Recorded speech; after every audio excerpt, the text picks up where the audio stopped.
নমস্কার বন্ধুরা, good morning. Welcome back to my channel Moumita simple lifestyle পরিবারে তোমাদের অনেক অনেক স্বাগত, অনেক অনেক ভালোবাসা জানিয়ে আজকের ব্লগটা শুরু করছি বীরভূম জেলার একটি ছোট্ট গ্রাম থেকে। মৌমিতা তো দেখতে থাকো, আশা করি ভালো লাগবে। সবার কাছে অনুরোধ, ব্লগটা স্কিপ না করে দেখতে থাকো, আশা করি ভালো লাগবে, এটাই অনুরোধ তোমাদের কাছে। তো দেখো, এখন বাজে হচ্ছে পুরো 8:30, 8:32। তো এখন আমি স্নান টান করে নিয়েছি, পুজো করে নিয়েছি। আর আজকে ঋতিশার বাবা দিয়ে এসছে, মঙ্গলবার তো আজকে, মানে মঙ্গলবার হচ্ছে আজকে আমার চেক আপ আছে।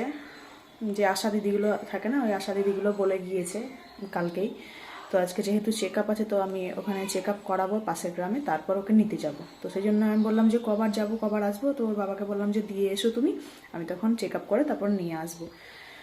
তো 8:30টার মধ্যে স্নান হয়ে গেছে, পুজো হয়ে গেছে, ভাতটা বসালাম, একটা চাল দিয়ে দিয়েছি, এক্ষুনি বসালাম। দিয়ে এই যে মুড়ি মাখালাম কেবলই, খেতে স্টার্ট করিনি, খাবো। খেয়ে নিয়ে তারপর রেডি হয়ে তখন বেরোবো, 9:30টার দিকে বেরোবো। তারপর তখন চেক আপ করে মেয়েকে নিয়ে আসবো। আর ঋতিশার বাবা আর ঋতিশার দাদু গিয়েছে মাঠে, আসবে, এসে অফিস যাবে, চলে আসবে 5-10 মিনিটের মধ্যেই চলে আসবে। তো কালকে দেখতে পেয়েছিলে তোমরা, ঘুগনি করে রেখেছিলাম, তো সেইটাই এখন গরম করে সবারই, মেয়েও মুড়ি খেয়ে গিয়েছে আজকে, আর যা আছে হয়ে যাবে ওদের দুজনারও। সেই জন্যই বেশি করে করি আমি রাত্রেবেলাতে। তো চলো খেয়ে নিই, মুড়িটা নরম হয়ে যাচ্ছে, মাখিয়েছি তো। রোদ উঠেছে কেমন দেখো, এখানে চেয়ার নিয়ে বসে পড়লাম মুড়ি খেতে।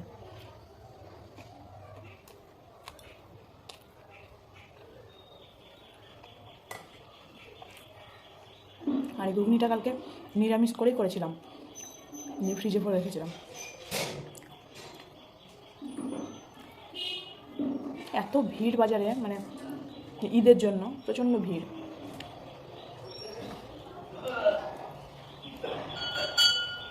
ঘুম পাচ্ছে, জানো তো, ঘুম পাচ্ছে মানে কি, আজকে রাত্রে ভালো করে ঘুম হয়নি, পায়ে ব্যথা। দিয়ে এদিক ওইদিক এপাশ ওপাশ করতে করতে অনেক রাত হয়ে গেছিলো, মোটামুটি 1:30-2টোর সময় ঘুমিয়েছি।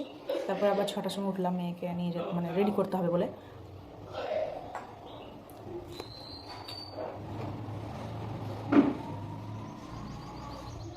রোদ লাগছে, আমি অন্য জায়গায় বসি।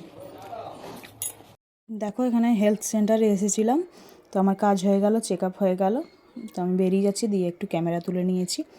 আর আমি এইখানে গাড়ি রেখেছি, দাঁড়াও দেখাই, রাস্তার উপরে গাড়ি রেখেছি, এই দেখো। তো গাড়ি নিয়ে নেবো। আর হাতে না রক্ত ফুটিয়েছে, দিয়ে একবার ফোটালো তো বেরোলো না, দিয়ে অন্য আঙ্গুলে আবার ফুটিয়েছে, তো ভীষণ ব্যথা করছে এখানটা, আর জ্বালাও করছে একটু একটু। তো চলো, আবার একটা হিমোগ্লোবিন টেস্ট করতে দিল, তো ওটা বাইরে থেকে করতে হবে, তো ওটার জন্য আমি ব্লাডটা দিয়ে দেবো। তো বন্ধুরা, ওই হেলথ সেন্টার থেকে বেরিয়ে আমি আবার আরও রক্ত দিলাম। এই যে এইখানটাতে রক্ত নিল। হিমোগ্লোবিনটা আগের মাসে যেটা টেস্ট হয়েছিল 7.6 ছিল, তো সেটা বলছে অত কম থাকলে হবে না, আর একটু বাড়াতে হবে। তো আরও আজকে প্রচুর ক্যালসিয়াম আয়রন ট্যাবলেট দিয়েছে, তো বলছে ওগুলো খাওয়ার পরে খেতে। তো এবার খাওয়ার আগে খেয়ে দেখবে, তো খাওয়ার আগে খাবে, আর প্রতিদিন 2টো করে খেতে হবে, দুপুরে রাত্রে। তো তাই করব। আর হচ্ছে প্রেশার সুগার ঠিক আছে, বাচ্চার হার্টবিট ঠিক আছে। তো রক্তটা দিয়ে এসেছি, বললো যে 12:30 1টা, তো যখন ঋতিশের বাবা আসবে খেতে, তখন যাই হোক নিয়ে আসবে, খেতে আসার সময় বা খেয়ে তারপর বিকেলে যাওয়ার সময় যাই হোক তখন নিয়ে আসবে। নিয়ে এসে আবার আশা দিদিদেরকে দিতে হবে, কত আসছে দেখি। তো রক্তের কালার দেখে যে দাদাটা টেস্ট করে, তো বলছে যে মনে হয় যে ওই রকমই আসবে, আমার যা পাতলা রক্ত বেরোচ্ছে। যাই হোক, কি আসে এখন দেখা যাক। তো আমি এলাম, আর প্রচণ্ড জ্যাম রাস্তাতে, এত জ্যাম কি বলবো, দাঁড়িয়ে দাঁড়িয়ে আসতে হচ্ছে। আর কালকে রাত থেকে একটু ব্যথা শুরু হয়েছে পায়ে হাতে, তো পাগুলোতে ভালো লাগছে না। মেয়েকে বাথরুমে ঢুকিয়েছি, তেলটা মাখিয়ে, ও বললো নিজে নিজে স্নান করছে। তো একটু সোজা হয়ে শোবো, পারছি না।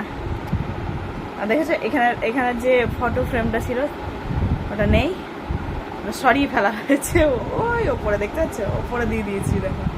তো পরে তোমাদেরকে পুরো ঘরটার ওই মানে একটু ছবি টবি ঘড়ি টড়িগুলো সরানো হয়েছে, পরে দেখাচ্ছি। আমি পারছি না এখন, একটু বসি সয় একটু। তারপর এখন হচ্ছে দুপুর 2টো, তো এখন পড়তে বসাবো মেয়েকে। গোটাটাতেই বই ছড়াছড়ি করে রেখেছে, আর সবার খাওয়া দাওয়া হয়ে গেছে, ওর বাবাও এসেছিলো খেতে। তারপর দেখো এটা দেখাচ্ছি আমি লাইট জেলে। দেখো এই জায়গাটায় ঘড়ি ছিল, রাধাকৃষ্ণের একটা ফটো ছিল, তো ওই জায়গাটা সরিয়ে ফেলা হয়েছে। ঘড়িটা যেহেতু বলছে উত্তর দিকে রাখতে হয় না, তো এই দক্ষিণ দিকে রাখতে হয় না। আর ওই ঠাকুরের ফটোটা দরজার কোণাতে ছিল, তো এইখানে বের করে আনা হয়েছে। আর ঠাকুরের ফটোগুলো তো রীতিশার বাবা সরাতে দেবে না, ওখানেই রাখবো, তো ওইখানে আছে। আর এইদিকে হচ্ছে ফটো ফ্রেমটা এই জায়গাটাতে ছিল, তো ওই জায়গাটা উঁচুতে দিয়ে দিয়েছি। আর হচ্ছে এই দেখো ঘড়িটা এই পশ্চিম দিকে রাখা হয়েছে, উত্তর দিকে রাখতে হয়। আর যদি বলছে উত্তর দিকে না জায়গা থাকে তো পশ্চিম দিকে রাখলেও কোনো অসুবিধা নেই। তো রাধাকৃষ্ণের ফটোগুলোও ওই দিকে দেওয়া হয়েছে, আর ঘড়িটাও তো বেশ ভালো লাগছে দেখতে। আর দুই দিকে ময়ূরের স্টিকার লাগিয়ে দিয়েছে মেয়ে। আর কিছু না, এ দেখো একটু মানে চেঞ্জ করা হলো ফটোগুলো, তো একটু ঘরটা অন্যরকম লাগছে, বেশ ভালো লাগছে। নতুন নতুন একটু কোনো কিছু পরিবর্তন করলে বেশ ভালো লাগে, তাই না? লুকটা একটু পাল্টে গেছে, অন্যরকম লাগছে। ঘরের ঢুকছি যখন, তখন মনে হচ্ছে একটু নতুনত্ব কিছু একটা ব্যাপার। আর এই জায়গাটা একটু গুছিয়ে নিয়েছি, কিন্তু এই জায়গাটা পরিষ্কার থাকবে না, কালকেই আবার আবর্জনায় ভর্তি হয়ে যাবে। এখন বিকেল হয়ে গেছে, রীতিশাও চলে এসছে। রীতিশা এসে খিদে পেয়েছে, তা বলছে মুড়ি দাও আমাকে একটু। তো আমি বললাম যে ঠিক আছে তাহলে। ও ফল খেয়ে গেছিলো, কলা খেয়েছিল আর আঙুর খেয়েছিল। আর ও এখন এই দেখো ফ্যান চালাচ্ছে, টিভি চালাচ্ছে, এসে এসে ওখানে বসেছে, খিদে পেয়েছে, টিভি দেখতে দেখতে আমি খাবো তাই বলছে। তো আমি আলু ভাজা বসিয়েছি আগেই, তো আলু ভাজাটা হলেই ওকে দিয়ে দেবো, হওয়ার দিকেই মোটামুটি। তো আমি চলো দেখি, কড়াইতে আলু ভাজা এখনও আছে উনুনের ওপরেই, গ্যাসের ওপরেই। তো লাইটটা জ্বালিয়ে দাঁড়াও, জেলে নিলাম আলুটা দিয়ে। আজকে একবারই রান্না করে দিয়েছিলাম, তো আলু ভাজা করলাম আর কলাই বাঁটবো, তো আর ডিমের অমলেট করব রাত্রে। তখন এখন আলু ভাজাটা করে রাখি, একটু এগিয়ে রাখলে ভালো। তো অল্প একটু তেল দিলাম, যেহেতু রীতিশা খাবে। আর এমনি মুড়িটা খাওয়াও যাচ্ছে না, এত বাজে মুড়ি না। তো চলো দেখি আলু ভাজাটা হয়েছে কি না। এই দেখো, আর অল্প তেলেই আমি রান্না করি। এখন তো আরও একদমই কমিয়ে দিয়েছি, বাবা অসুস্থ হয়ে যাওয়ার পর থেকে একদমই কমিয়ে দিয়েছি।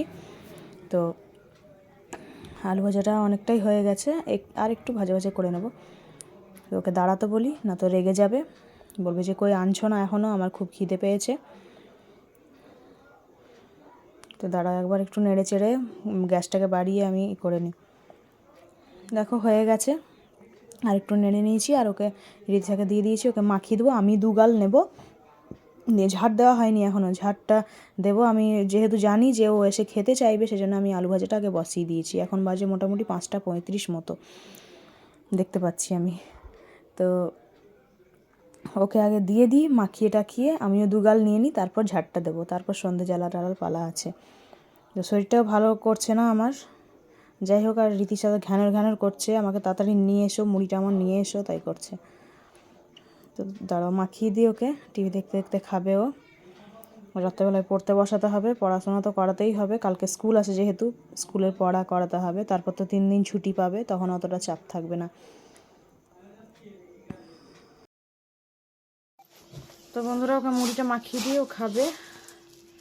আর আমার একটু এনার্জি নেই, প্রচণ্ড মানে পায়ে ব্যথা করছে, কে জানে, জানি না কী হচ্ছে। তো এক একদিন তো হয়, কালকে রাত থেকেই শরীরটা প্রচণ্ড খারাপ, চোখ মুখ দেখে বুঝতেই পারছো, আজকে সারাদিন এনার্জি নেই।